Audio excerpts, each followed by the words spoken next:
The fact is, an awful lot of people went across the border, an awful lot of people came back, and they started taking up violence. So, I mean, a lot of innocents have been jailed, there's no doubt about it. You have that kind of situation every war, there's no question about it. But fundamentally in Kashmir, it was a geopolitical operation in which a massive support was given from Pakistan. The reason why the Kashmir thing has gone down very sharply is that Kashmiris have now begun to understand Pakistan is not paradise. There was a misperception that Pakistan was paradise. In fact, I'm sorry to go back and forth. We had this situation in Kashmir. In 93, a whole lot of mosques were created across the crossing points in Kashmir. The crossing points for the jihadis to come into Kashmir. You know the reason for that? The reason for that was the ISI camps would say that Islam is in danger in India. You're not allowed to practice Islam in India. They'll harass you and hound you if you practice Islam.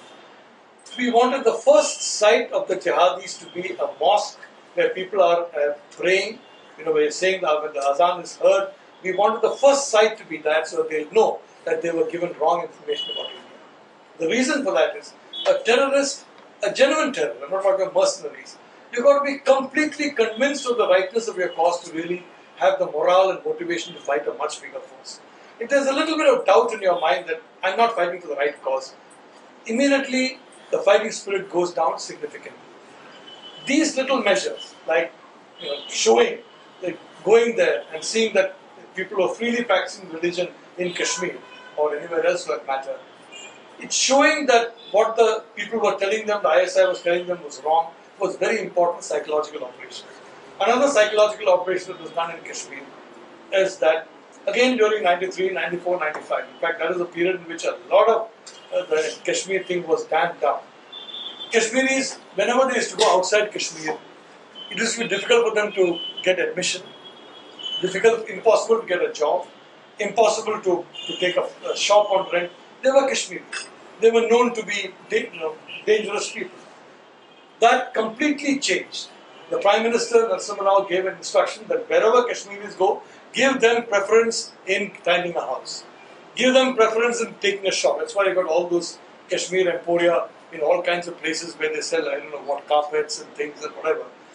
And Kashmiri youngsters, men and women, were encouraged to get admission outside Kashmir in schools and colleges across the country.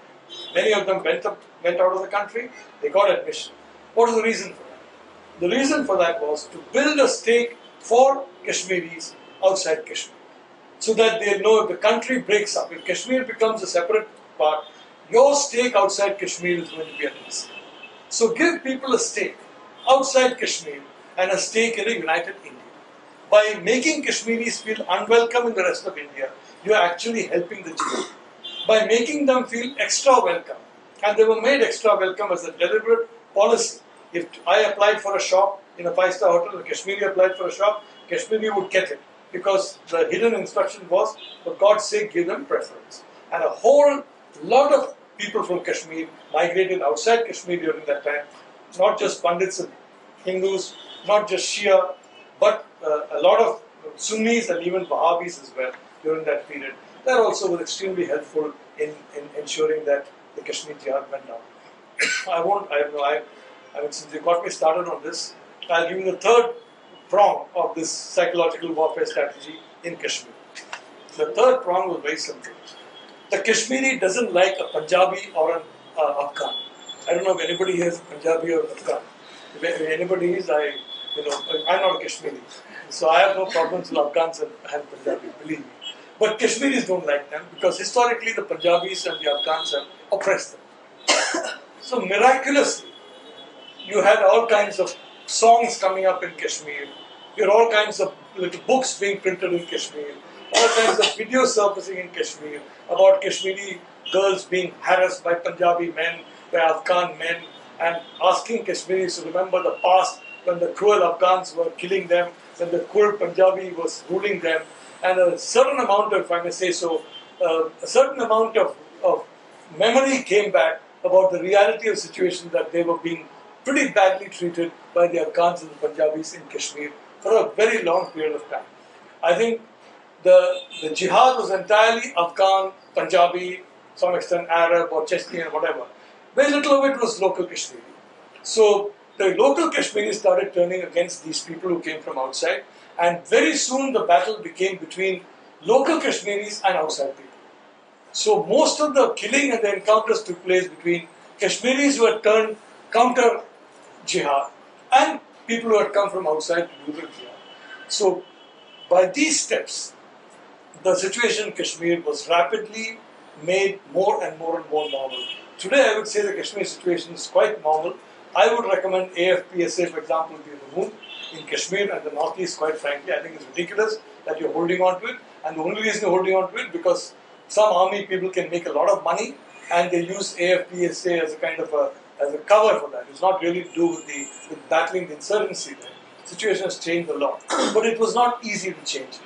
And it was changed not only because of the armed might of the Indian state. And let's not forget, Israel is a democratic country, America is a democratic country, Europeans are democratic countries. All of them have used tanks, aircraft, artillery, heavy equipment against civilians in war areas.